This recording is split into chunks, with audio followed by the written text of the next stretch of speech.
think schools sleep at night. That once the last bell rings and the doors lock, everything inside goes quiet. But some buildings don't sleep. They remember.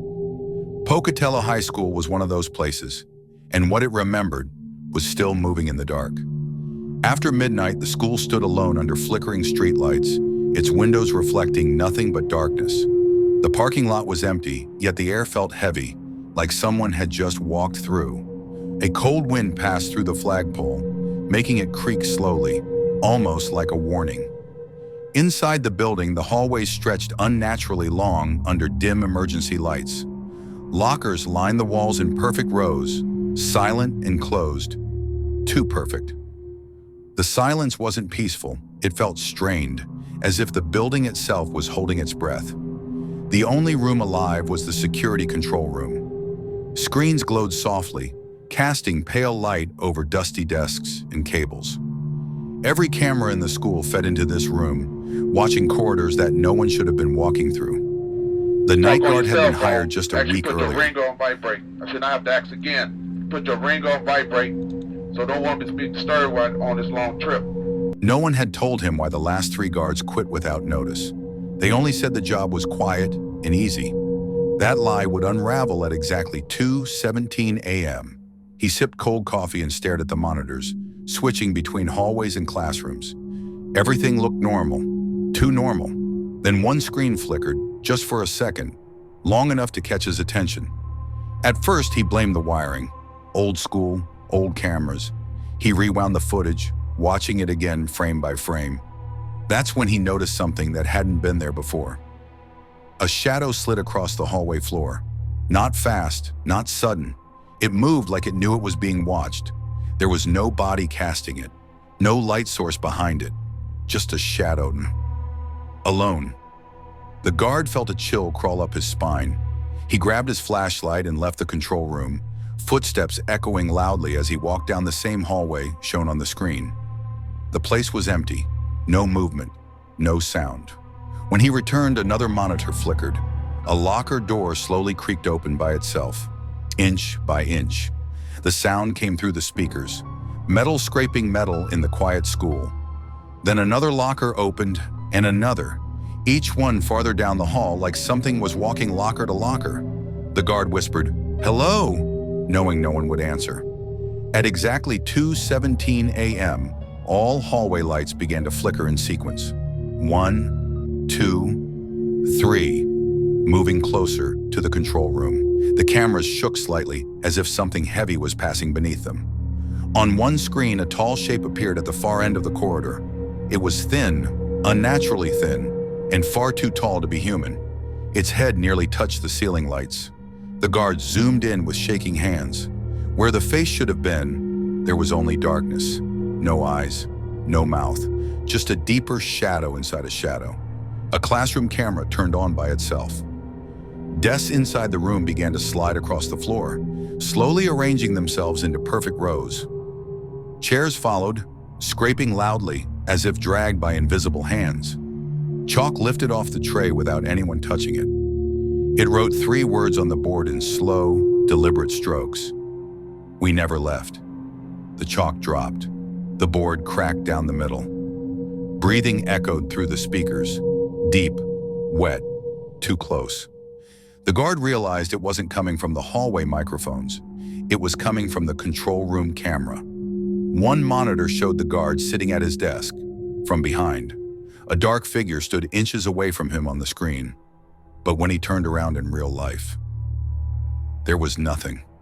The footage lagged behind reality by a few seconds. On the screen, the shadow leaned closer to where he had been sitting, meaning whatever it was hadn't caught up yet. The emergency exits locked automatically. Alarms tried to trigger, but failed. Every system shut down at once, as if overridden by something that knew the building better than any human. The last thing recorded that night was the guard standing up, staring directly into the camera. His mouth opened as if screaming, but no sound came through. The footage cut to black at 3:04 a.m.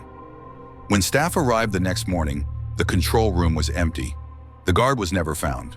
No blood, no signs of struggle, just one chair knocked over. From that night on, The school quietly removed night security. Cameras were still left running, but no one was paid to watch them live anymore. They said it was budget cuts.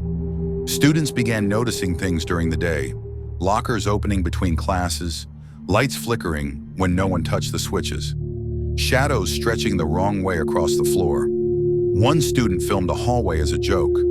Later, when she watched the video back, she saw a dark shape standing behind her reflection in a locker door, close enough to touch her. A janitor working late heard footsteps following him. Every time he stopped, they stopped too. When he turned around, the hallway lights went out one by one behind him. At night, cameras began turning on by themselves again. They showed classrooms filled with dark silhouettes sitting perfectly still at desks. None of them moved, except one standing at the front. The standing shadow wrote names on the board, student names, staff names, and sometimes names that didn't exist anymore. One night, a new name appeared. It wasn't a student. It wasn't a teacher. It belonged to someone watching the footage from home. The video feed zoomed in on the camera lens. The shadow leaned forward as if peering through the screen, as if it knew who was watching. After that, the footage disappeared from the internet. The school denied everything. Cameras were replaced, systems upgraded, but the timestamp never changed every night. 2:17 a.m. Even now, one camera still runs, watching the halls, waiting for movement, waiting for someone to look too closely, because at Pocatello High School, the shadows don't just live in the building anymore. They learned how to follow.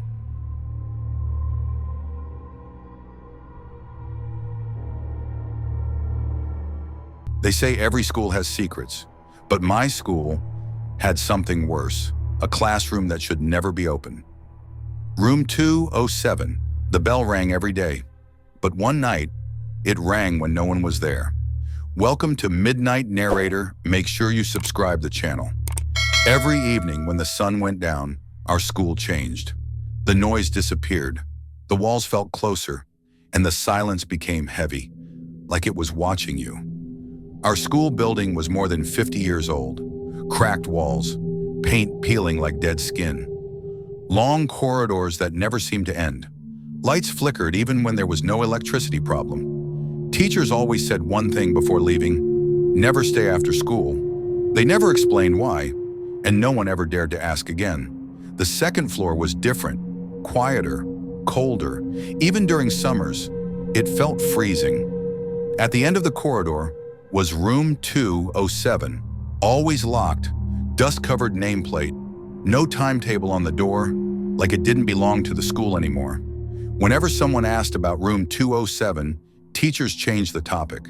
Some walked away, some pretended they didn't hear. That silence was scarier than any answer. Students whispered things in low voices. They said a teacher and 6 students disappeared there years ago. No bodies, no police case, just erased. One day, a new girl joined our class.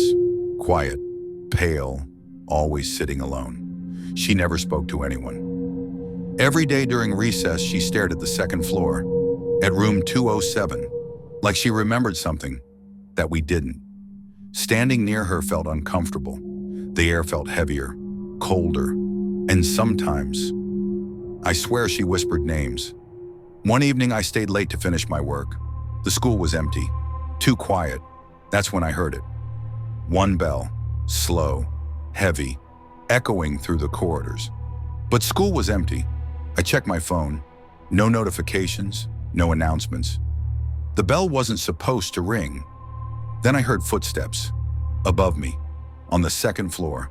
Children's footsteps, laughing, running. But there were no students left. My body froze. I couldn't move, couldn't breathe. The footsteps stopped, right above my head. I ran outside and found the watchman. He looked scared when I mentioned the bell. He whispered, "Beta, if you hear the bell after sunset, don't look back." I laughed it off, told myself it was just fear. I shouldn't have. A week later, my friends dared me. Go near room 207 after school. Everyone laughed. I agreed. Worst mistake of my life. That evening, the second floor was dark, lights flickering, air cold. Room 207 stood at the end, waiting. The lock was open, hanging, like it had just been unlocked. Desks covered in dust, old notebooks everywhere, names scratched deep into the wood. Some names were crossed out violently. On the blackboard, written in chalk, "Class is not over." The bell rang. This time, inside the classroom. 6 children sat at the desks, perfectly still. Their heads turned slowly toward me. Their eyes were completely black. Behind the desk stood a teacher, face blurred, mouth stitched shut. She spoke without moving her lips. "Attendance is missing 1." The door slammed shut. Lights went off. Chalk started writing by itself. I screamed, banged on the door. Children laughed. The bell rang louder and louder. Suddenly, the door opened. I ran, didn't look back. Next morning, teacher said, "No one used room 207 last night, but in the attendance register, my name was missing. Now students say, if you hear the bell after sunset, room 207 is calling you." Tonight, the bell rang again. And this time, it didn't ring for me. It rang for you.